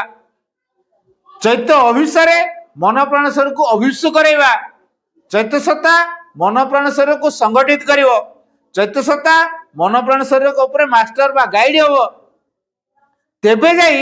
ଆମ ଭିତରେ ସାଇକିଜେସନ ଘଟିବ। ତେଣୁ ଆମ ଭିତରେ ଯେତେବେଳେ ସାଇକିଜେସନ ଘଟିବ, ସେ ଯୋଉ ଆନନ୍ଦର ପ୍ରଭାବ, କାରଣ ଯୋଉ ଆନନ୍ଦର ଆମର ଯାତ୍ରା ହେଇଥିଲା, ଆନନ୍ଦରେ ଆମେ ଆସିକି ଏଇଠି ପହଞ୍ଚେ, ଆମ ଭିତରେ ମଧ୍ୟ ସେ ଆନନ୍ଦ ଅଛି। ଏଇ ଆନନ୍ଦ ଭିତରୁ ଯାତ୍ରା ଆରମ୍ଭ କରି ପରମ ଆନନ୍ଦ ପର୍ଯ୍ୟନ୍ତ ଆମେ ଯିବା। এই ଆନନ୍ଦର ମାଧ୍ୟମରେ ଆମେ ପରମଙ୍କୁ ଲାଭ କରିପାରିବା। ତେଣୁ ଭବିଷ୍ୟତ ଯୋଉ ଆମ ପାଇଁ ଅଛି ଏପର୍ଯ୍ୟନ୍ତ ଆମେ କେହି ଉପଲବ୍ଧି କରିନୁ। ସେଥିପାଇଁ କହିଲା ଭବିଷ୍ୟତ ହଉଛି ଆମ ପାଇଁ ଏକ ଅନୁପଲବ୍ଧ ପ୍ରତିଶ୍ରୁତି। ଭବିଷ୍ୟତ ଆମମାନଙ୍କ ପାଇଁ ଏକ ଅନୁପଲବ୍ଧ ପ୍ରତିଶ୍ରୁତି, କେହି ଉପଲବ୍ଧି କରିନାହାନ୍ତି, ତାପରେ ପ୍ରତିଶ୍ରୁତି ଦିଆଯାଉଛି ଏହା କର ତମ ପାଇଁ ଏହା। ଆଉ ଯୋଉମାନେ ଚୂଡ଼ାନ୍ତ ପର୍ଯ୍ୟନ୍ତ ଯାଇପାରିବେ, ଅର୍ଥାତ୍ କୌଣସି ଚିନ୍ତା ନ କରି ଦ୍ୱିଧାବୋଧ ନ କରି ଯୋଉମାନେ ଭବିଷ୍ୟତକୁ ଲମ୍ଫ ଦେବେ, ଭିକ୍ଟରି ସର୍ଟନ ଫର ଦୋଜ, ବିଜୟ ସେଇମାନଙ୍କ ପାଇଁ ନିଶ୍ଚିତ ହେଲା। ଆଉ ଆମେ ବାଟରେ ଡରିଯିବୁ, ନା ଏତେ ବାଟ ଯିବିନି, କାଳେ କଣ ହେଇଯିବ, କାହିଁ କିଛି ଏପର୍ଯ୍ୟନ୍ତ ଆସୁନାହିଁ, ଏତେ ବାଟ ଏତେ ବର୍ଷ ବିତିଗଲାଣି କିଛି ହେଇନି, ଛାଡ ଆଉ ହବନି ବୋଧେ, ଏଇଠୁ ପଳେଇବା। ମୁଁ କ୍ୟୁରେ ଛିଡା ହେଇଥିବି, ମୋ ସିରିଏଲ 400 ଦିଅ, ମୋ ଆଗରେ 399 ଲୋକ ଅଛନ୍ତି, ଏଇଟା କେତେ ଘଣ୍ଟା ଲାଗିବ? 3 ଘଣ୍ଟା 4 ଘଣ୍ଟା ଲାଗିବ। ମୁଁ ଯାଏ ଘରୁ ଖାଇକି ଆସେ, କହିଲେ ଯଦି ମୁଁ କ୍ୟୁରୁ ବାହାରିକି ପଳେଇବି, ତାପରେ ଆସିଲି ଆଉ ଥରେ ଖାଇକି ଘରୁ, ତାପରେ କୋଉଠି ରହିବି? ପୁରା ପଛରେ ରହିବି। ବର୍ତ୍ତମାନ 4000, 400 ରହୁଥିଲି ବିରକ୍ତ ଲାଗୁଥିଲା, ବର୍ତ୍ତମାନ 4000 ରହିବି, କେମିତି ଲାଗିବ କୁହନ୍ତୁ? ତେଣୁ ଆମ ଅସୀମ ଧୈର୍ଯ୍ୟ, ଅସୀମ ସାହସ ଏବଂ ସଂକଳ୍ପ ଶକ୍ତିକୁ ନେଇ ଆମକୁ ଆଗକୁ ଯିବାକୁ ପଡିବ, ତାହେଲେ ଆମେ ଭବିଷ୍ୟତ ପାଇଁ ଯୋଗ୍ୟ ହବ। ତେଣୁ ଯିଏ ଭବିଷ୍ୟତ ପାଇଁ ଯୋଗ୍ୟ ହବ, ଯେହେତୁ ଭବିଷ୍ୟତ କଣ ବୋଲି କିଛି ଗ୍ୟାରେଣ୍ଟି ଦିଆ ହେଇନି, ଏକ ଦୁଃସାହସିକ ଯାତ୍ରା, କଣ ଘଟିବ ବାଟରେ ଯାଉ ଯାଉକା କିଛି ଗ୍ୟାରେଣ୍ଟି ନାହିଁ, କ୍ଲଜରେ କିଛି ସିକ୍ୟୁରିଟି ନାହିଁ, ଇନ୍ସୁରାନ୍ସ ମିଳିବାର ଚାନ୍ସ ନାହିଁ ହେଲା। ହଁ ମୁଁ ଭବିଷ୍ୟତ ଯାତ୍ରା କରିଥିଲି ମରିଗଲି, ତେଣୁ ଭଗବାନ ଇନ୍ସୁରାନ୍ସ ସ୍ୱରୂପ ମୋ ଫ୍ୟାମିଲିକୁ ଏତିକି ଦେଲେ, ଏମିତି ଅଛି କି? ସେମିତି ବି ନାହିଁ ହେଲା। କୌଣସି ଇନ୍ସୁରାନ୍ସ ନାହିଁ, କ୍ଲଜରେ କିଛି ଲେଖା ବି ହେଇନି ରୁଲ, ତମେ ଏଇଆ କରିବ ଏଇଆ ହବ, ସେ କ୍ଲଜରେ ମଧ୍ୟ ଲେଖା ହେଇନି। ତାପରେ ଆମେ ଡେଇଁବା, ଲମ୍ଫ ଦବା। ଲମ୍ଫ ଦେଲେ କଣ ହବ? ଯୋଉମାନେ ଲମ୍ଫ ଦଉଛନ୍ତି ମା ସେମାନଙ୍କୁ କୋଳି ନଉଛନ୍ତି, କିନ୍ତୁ ଆମର ସାହସ ନାହିଁ ଲମ୍ଫ ଦେବା ପାଇଁ। ସେଥିପାଇଁ କୁହାଗଲା blessed are those who take a leap toward the future. ଧନ୍ୟ ହଉଛନ୍ତି ସେଇମାନେ ଯେଉଁମାନେ ଭବିଷ୍ୟତକୁ ଲମ୍ଫ ଦଉଛନ୍ତି। ଆମେ ତ ଏପର୍ଯ୍ୟନ୍ତ ଧନ୍ୟ ହେଇପାରୁନୁ। ଆମେ ଜାଣିବା ଦରକାର ଭବିଷ୍ୟତ କେମିତି ପ୍ରସ୍ତୁତ ହବା। ମା କହିଲେ ୟୁଜ ଦ ପାଷ୍ଟ, ଅତୀତକୁ ବ୍ୟବହାର କରିବା କୋଉ ଦୃଷ୍ଟିରେ? ଆଜ ଏ ପ୍ରିପାରେସନ ଫର ଦ ଫ୍ୟୁଚର। କେମିତି ଏଟା ହବ? ଆମେ କହୁଛୁ ସେ ଅତୀତରେ କୋଉ ପରମ୍ପରା ଥିଲା, ନୀତି ନିୟମ ଥିଲା, ମନ୍ଦିର ଯାଉଥିଲେ, ସେମାନେ ଚିତା ଚୈତନ ମାରୁଥିଲେ, ଆମର ଘୃଣା କରିବା କଥା ନୁହେଁ। ଏଟା ପ୍ରାଇମେରୀ ଷ୍ଟେଜ। ଯିଏ ନର୍ସରୀ କ୍ଲାସରେ ପଢୁଛି ସେ କଣ ପଢିବ? ସେ ନା ଅକ୍ଷର ଚିହ୍ନିବନି, ସଂଖ୍ୟା ଚିହ୍ନିବନି, ଗାର ଟାଣିବ, ନାଚ ଗୀତ କରିବ, କଣ ଏତେ ଦିନ ହେଲା ଗଲାଣି କିଛି ପାଠ ପଢିନି, କିଛି ନାହିଁ, ନର୍ସରୀ ଛୁଆ ଏଟା କଣଟେ ଜାଣିଛି? ନା, ସେ ନର୍ସରୀ ଛୁଆ ବି ଷ୍ଟାର୍ଟିଂ କରୁଛି। ଆମେ ନବମ ଦଶମରେ ପଢିଥାଇପାରେ, ଆମ ପାଠକୁ ନେଇକି ଆମେ ଚିନ୍ତା କରୁଛେ ଛୁଆଟା କଣଟା ଜାଣିଛି। ଆମେ ବା ଦିନେ ସେଇ ଗାର ଟାଣ ଟାଣ ଅକ୍ଷର ଚିହ୍ନିଛୁ, ତାପରେ ଅକ୍ଷର ଲେଖିଛୁ। ସିଏ ଆଡମିସନ ହେଲାଣି, ନର୍ସରୀ ଛୁଆ ଆଡମିସନ ହେଲାଣି, ଦିନେ ଆମରି ଭଳିଆ ଷ୍ଟେଜକୁ ଆସିବ। ତେଣୁ ଯୋଉମାନେ ମନ୍ଦିରକୁ ଯାଉଛନ୍ତି, ଯୋଉମାନେ ଓଷା କରୁଛନ୍ତି, ଯୋଉମାନେ ବ୍ରତ କରୁଛନ୍ତି, ଯୋଉମାନେ ପୁନେଇ ପର୍ବ କରୁଛନ୍ତି,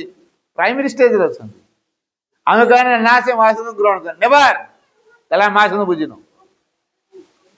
ସେମାନେ ପ୍ରାଥମିକ ସ୍ତରରେ ଅଛନ୍ତି, ଅର୍ଥାତ୍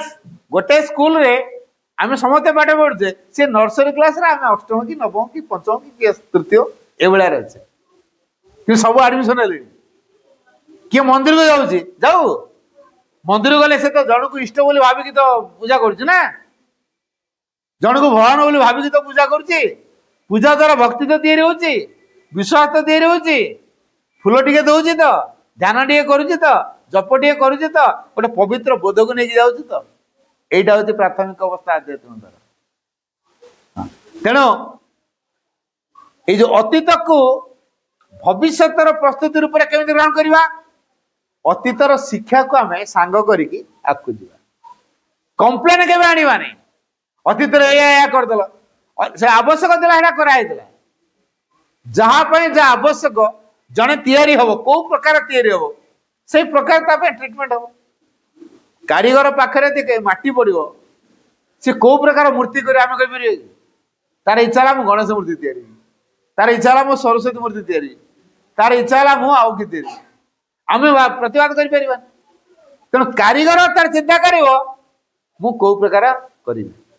ତେଣୁ କାରିଗର କିଏ? ମା ନିଜେ କାରିଗର। ଆମେ ତାରି ପାଖରେ ନିଜକୁ ଦେଇଦେବା ମାଟି ହେଇକି, ତାପରେ ସେ ଆମକୁ ନେଇକି ଗଢିବେ। ତେଣୁ ଆମେ ଯଦି ନମନୀୟ ହେଇଥିବା ଗଢିବାଟା ସହଜ ହେଇଯିବ। ଯଦି ଟାଣୁଆ ହେଇଥିବା ତାହେଲେ ଆମକୁ ଭଙ୍ଗା ହବ, ପ୍ରହାର ଦିଆଯିବ, ତାପରେ ଯାଇକି ତିଆରି ହବା। ନମନୀୟ ହବା ଦରକାର ନା ଟାଣୁଆ ହବା ଦରକାର? ଯଦି ଭବିଷ୍ୟତ ପାଇଁ ଆମେ ତିଆରି ହଉଛୁ ଆମକୁ ନମନୀୟ ହବାକୁ ପଡିବ। ଭବିଷ୍ୟତ ପାଇଁ ଯଦି ଆମେ ତିଆରି ହଉଛୁ ପ୍ରସାର ବୋଧ ରଖିବାକୁ ପଡିବ। ଭବିଷ୍ୟତ ପାଇଁ ଯଦି ଆମେ ତିଆରି ହେବାକୁ ଚାହୁଁଛୁ ନିରହଙ୍କାର ନିଃସ୍ୱାର୍ଥପର ବିଶ୍ୱଗତ ପ୍ରେମ ଭାବ ରହିବା ଦରକାର। ତରୁଣ ବୁଝିଗଲା? ଯଦି ଆମେ ଭବିଷ୍ୟତ ପାଇଁ ତିଆରି ହେବାକୁ ଚାହୁଁଛୁ ନିରହଙ୍କାର ନିଃସ୍ୱାର୍ଥପର ବିଶ୍ୱଗତ ପ୍ରେମ ରହିଲେ କି ଭବିଷ୍ୟତ ପାଇଁ ତିଆରି ହେବା। ଆମ ପାଖରେ କଣ ଅଛି? ନିରହଙ୍କାର ନିଃସ୍ୱାର୍ଥପର ବିଶ୍ୱଗତ ପ୍ରେମ ଅଛି? ଆମ ପାଖରେ ନା ନିରହଙ୍କାର ଅଛି, ନା ନିଃସ୍ୱାର୍ଥପର ଅଛି, ନା ବିଶ୍ୱଗତ ପ୍ରେମ ଅଛି। ତାହେଲେ କେମିତି ଆମେ ଭବିଷ୍ୟତ ପାଇଁ ତିଆରି ହବା? ଚଢେଇବା। ଆଉ ଓନ୍ଲି ଟ୍ରୁଥ, ଓନ୍ଲି ଟ୍ରୁଥ। ଯୋଉମାନେ ଭବିଷ୍ୟତ ଯାତ୍ରା କରିବେ ତାଙ୍କ ଜୀବନର ସେଫଗାର୍ଡ ହେଲା କୋଉଟା? Only truth. ଆଉ ଯଦି ମିଥ୍ୟାକୁ ଆଶ୍ରୟ କରିଥିବା କୋଉଠି ଖାଲଟେ ପଡିଯିବ, ଗଳିଯିବ, ଚଟକି ରସା ତଳେ ଯିବା। ବା କେତେ ସତର୍କତାର ସହ କହିଲେ, man country continent the choice is imperative truth or abyss. ମାନବ ଦେଶ ମହାଦେଶ ସକଳ ବାଚିନେ ଅନ୍ୟ ପନ୍ଥା ନାହିଁ, ସତ୍ୟ ଅଥବା ରସାତଳ। କୋଉଟା ବାଛିବା? Only truth. ତେଣୁ ଭବିଷ୍ୟତ ପାଇଁ ଓନ୍ଲି ଟ୍ରୁଥ ଦରକାର। ମାଇଣ୍ଡ କୁ ଅତିକ୍ରମ କରି ଇଣ୍ଟୁସନ, ଇଣ୍ଟୁସନ ଆମକୁ ବଚିବାକୁ ପଡିବ। ଇଣ୍ଟୁସନ ରୁ ଷ୍ଟାର୍ଟ ହବ ଭବିଷ୍ୟତ ଯାତ୍ରା। ଇଣ୍ଟୁସନ ରୁ ଭବିଷ୍ୟତ ଯାତ୍ରା। ତା ପୂର୍ବରୁ ଇଲୁମାଇନ ମାଇଣ୍ଡ ଥିବ, ହାୟର ମାଇଣ୍ଡ ଥିବ, ଅର୍ଡିନାରୀ ମାଇଣ୍ଡ ଥିବ, ହେଲା। ତାର ଉର୍ଦ୍ଧ୍ୱ ଯାଇକି ଅଛି ଇଣ୍ଟୁଟିଭ। ଇଣ୍ଟୁସନ ରୁ ଆରମ୍ଭ ହେଇଯିବ ଫ୍ୟୁଚର ଯାତ୍ରା। Masida uncle, it is by cultivating intuition that one prepares to live in the future. तो intuition को नहीं कि हमें काम करें, हम तो माइंड रे जज करछू। माइंड रे भगवान कर कार्यधारा हुए नहीं, भविष्य दर कार्यपंथा मन द्वारा स्थिरीकृत हुए नहीं। मन को साइलेंट रहया पड़े, ताले कोन हबो? ता भीतर गोटे ज्योतिर्मय प्रभाव कार्यकारी हो। ए जो चैत्य शतांकर आलोकर प्रभाव এটা ইনটিউটিভ মাইন্ড, খালি ইনটিউশন নয়, ইনটিউটিভ মাইন্ড স্তর। ଆପଣ ସ୍ତରଟା ଲଗେଇ माइंड ର स्तरटा छटा स्तर कथा ବା ସେଇ ଯୋଉ ଚୁଜ୍ କରେ ସାଇକିକ ପାଇଁ ଆଜ୍ଞା ମନର ସ୍ତର ଅଛି, ସେ ସ୍ତରଟା ଯାଏ, ସେ ସ୍ତରକୁ ଚୁଜ୍ କରେ। ଏଠି ସେଇ mind, higher mind, human mind, ତାପରେ ଇଣ୍ଟୁଟିଭ ମାଇଣ୍ଡ, ଓଭର ମାଇଣ୍ଡ, ଆଜ୍ଞା ମାଇଣ୍ଡ ଲାଗିଛି। ଆଜ୍ଞା କିନ୍ତୁ ସେଗୁଡ଼ିକର କୃତ ସ୍ତର ଗୁଡ଼ାକ ଅଛି। Mind is not absent from intuition. ନା ମାइंड केबे इंटुइशन एक्सेप्ट कर पेरो ନା ନା, ଇଣ୍ଟୁଇସନ ଟା ସେ ତା ପାଖରେ ବି ମାଇଣ୍ଡ ଟା दीटा को माइंड को आजे गोटे ला ऑर्डिनरी आ गोटे हायर, ए दीटा माइंड रे जाए। बाकी इंटुइशन इंटुटिव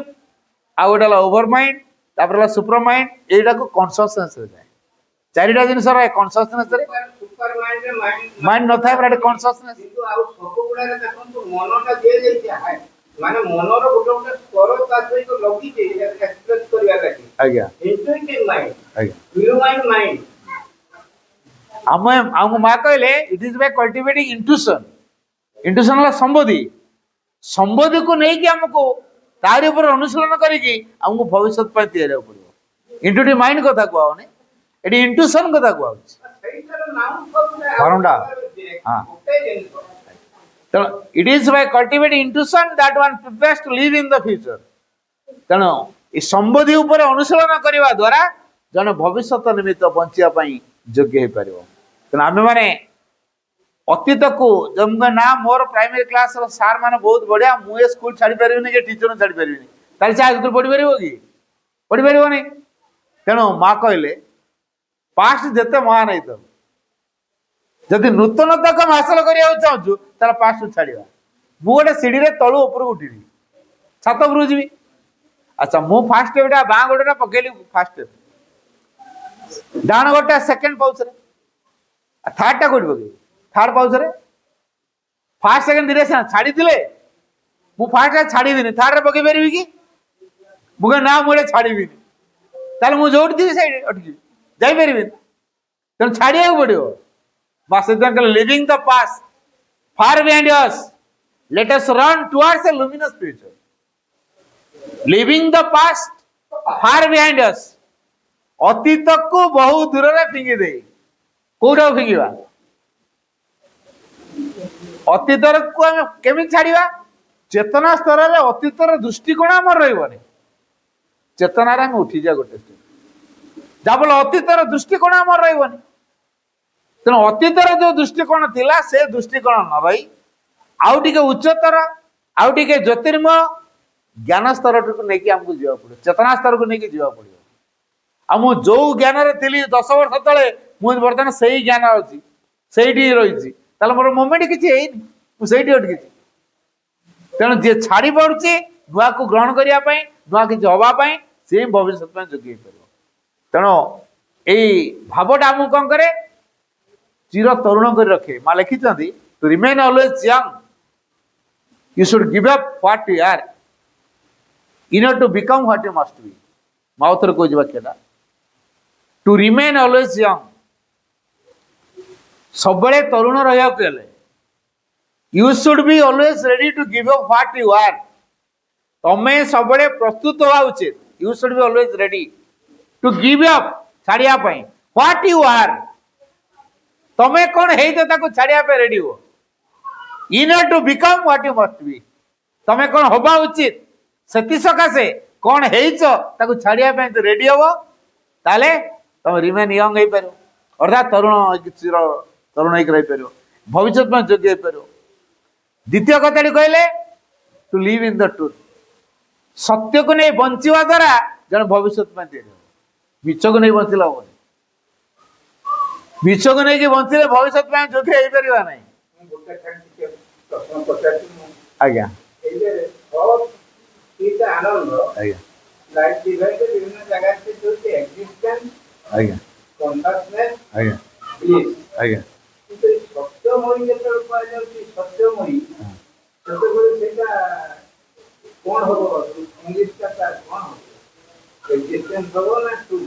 ट्रुथ सत्य ना एक्जिस्टेंस नहीं सेठी तो सत ब्रह्म से सत सत आनंद आनंद तार अल्टरनेट वर्ड नहीं ये हूँ सत्यमयी माँ है सत्यमयी जी से सत्यर प्रभाव को नहीं कार्य करती सी है सत्यमयी जी से सतर प्रभाव को कार्य रूप दिखती सी है सत्यमयी जी से आनंदर प्रभाव को नहीं कार्य करती सी है आनंदमयी जी से चेतनार प्रभाव नहीं कार्य करती ट्रुथ कॉन्शियसनेस सहित जोड़ी ट्रुथ कॉन्शियसनेस तेना से सत्य चेतना को नहीं से काम कर ट्रुथ शब्द राइट रोचे ना से सत ये लिखा हूँ ट्रुथ ना ना एटा लिखी श्री अरविंद लिखी सचित आनंद बोली पूरा सचित आनंद तार अल्टरनेट वर्ड नहीं आज्ञा आनंदमयी चैतन्यमयी सत्यमयी परमयी एटा हमें को तार इंग्लिश जो ट्रुथ नगर ट्रुथ को जो हम ट्रांसलेटर मान करछथि ना एटा ना एटा ट्रांसलेटर माने को सत्यमयीटा सेही भाव को नहीं लेखक माने कहि कहना माँ जे से सत चेतनार प्रभाव को कार्य करती बोली से सतमयी ना सत सत ताको आम अलग कर सत सत से तो अनेक जगह श्रीरंग लिखी सत चित आनंद ये आनंद टर्म रही चित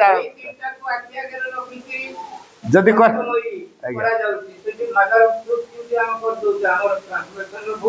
हाँ तो से चेतनागत निश्चित भाव में गोटे हायर कॉन्शियसनेस कथा हाँ हाँ हाँ 1टा बाजिलानी मु आलोचना कर सारिबा ते शेष रे गोटे कथा कहबी जदि आमे भविष्यत पई निजको योग्य करिया को चाहूछु जीवन रे गोटे कथा आमे जीवन व्रत हिसाब रखिबा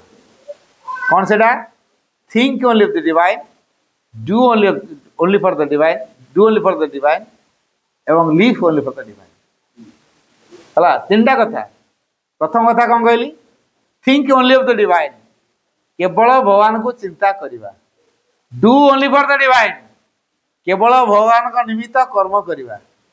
live only for the divine केवल भगवान निमित्त जीवन बंचिबा धन्यवाद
Thank you.